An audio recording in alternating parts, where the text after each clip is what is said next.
রোজা রেখেছি দোয়া করেছি আল্লাহর দরবারে সেহরি করেছি ইফতার সেরেছি পরিবারে আরে রোজা রেখেছি দোয়া করেছি আল্লাহর দরবারে সেহরি করেছি ইফতার সেরেছি বন্ধু পরিবারে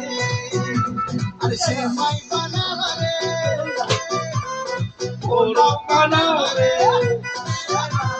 সেমাই বানাবে পোলাও বানাবে আকাশে খুশির গান উঠেছে ঈদ ঈদ ঈদ ঈদ ঈদ এসেছে ঈদ